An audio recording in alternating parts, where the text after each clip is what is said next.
নমস্কার বন্ধুরা, তোমাদের সকলকে আমার চ্যানেলে স্বাগত। আশা করি তোমরা সকলে ভালোই আছো। আবারও চলে এসেছি আরো একটা রেসিপি নিয়ে তোমাদের কাছে। আজকে আমি রান্না করব কাতলা ভাপা। কাতলা ভাপা কিন্তু অসাধারণ একটা রেসিপি।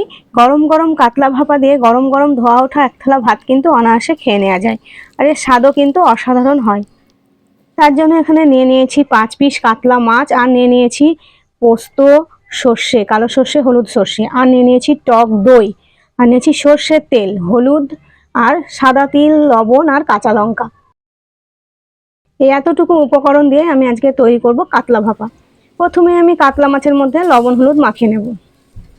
তার জন্য দিয়ে দিলাম 1 চামচ লবণ, আর দিয়ে দেব 1 চামচ মতো হলুদ। এবার আমি লবণ হলুদটা মাছের মধ্যে খুব ভালো করে মাখিয়ে নেব। আপনারা কে কে কাতলা ভাপা খেয়েছেন অবশ্যই আমাকে একবার কমেন্ট করে জানাবেন। কাতলা ভাপা খেতে কিন্তু খুবই ভালো লাগে। তো মাছের মধ্যে খুব ভালো করে কিন্তু লবণ হলুদটা মাখিয়ে নিতে হবে।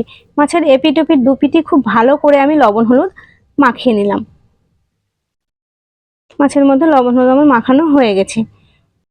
গ্যাসের মধ্যে ফ্রাই প্যান বসিয়ে দিয়েছি। ফ্রাই প্যানের মধ্যে দিয়ে দিলাম সর্ষের তেল।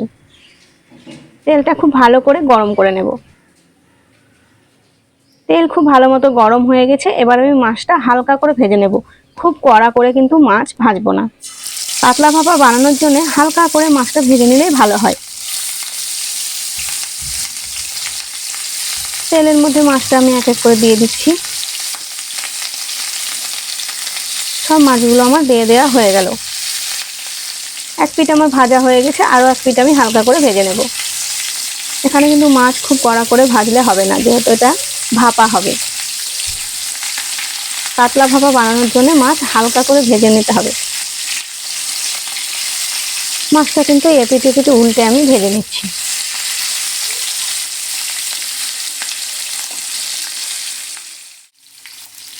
মাছ ভাজা হয়ে গেছে, এবার আমি তুলে নেব। এক এক করে তেল থেকে ছেঁকে ছেঁকে আমি তুলে নিচ্ছি।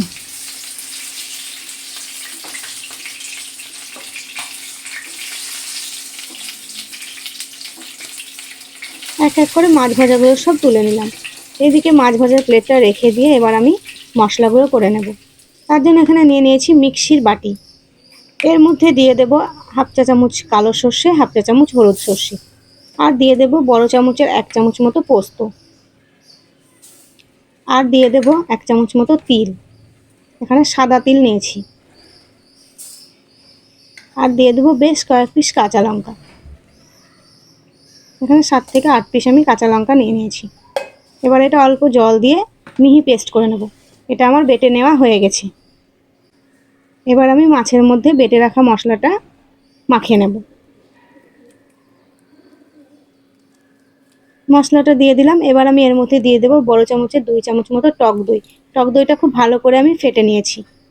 আর দিয়ে দেবো স্বাদ মতো লবণ। লবণটা কিন্তু মাথায় রেখে দিতে হবে, কারণ মাছের মধ্যে আগে আমি লবণ হলুদ মাখিয়েছি। আর দিয়ে দেবো অল্প একটু হলুদ, আর দিয়ে দেবো 1 চামচ মতো সর্ষের তেল। এবার আমি এটা খুব ভালো করে মাখিয়ে নেব।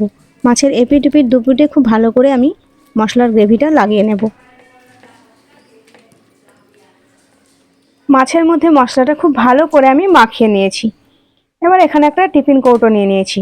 টিফিন কৌটোর মধ্যে এবার মাছগুলো এক এক করে দিয়ে দেব। এখানে কিন্তু আস্তে আস্তে যত্ন সহকারে মাছগুলো দিতে হবে, কারণ মাছগুলো খুব কড়া করে ভাজা নেই, হালকা করে ভাজা আছে। তাড়াহুড়ো করলে মাছগুলো ভেঙে যাওয়ার সম্ভাবনা থাকে। মাছগুলো আমার দেওয়া হয়ে গেছে। এবার আমি গ্রেভিটা ঢেলে দিলাম।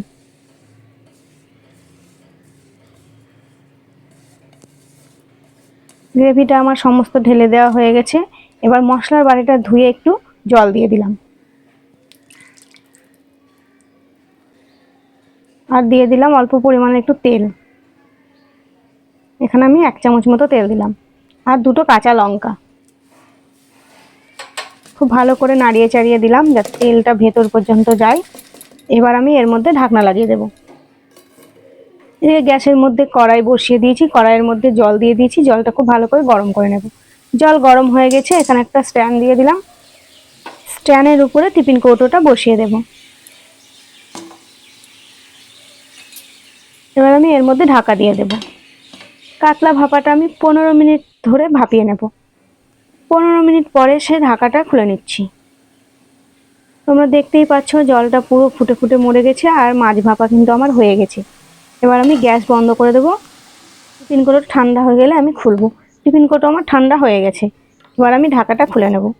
আপনারা দেখতেই পাচ্ছেন, দেখতে কিন্তু অসাধারণ হয়েছে আর খেতেও কিন্তু খুবই ভালো লাগে আর এর স্বাদও কিন্তু অসাধারণ হয়। এইভাবে কাতলা ভাপা রান্না করলে খেতে কিন্তু খুবই ভালো লাগে। অবশ্যই একবার বাড়িতে ট্রাই করে দেখবেন।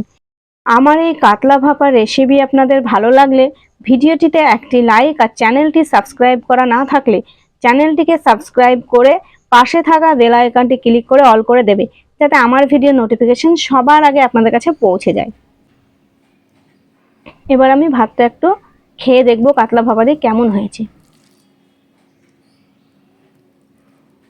দেখতেই পাচ্ছেন মাছটা কিন্তু খুব ভালো মতো সেদ্ধ হয়ে গেছে।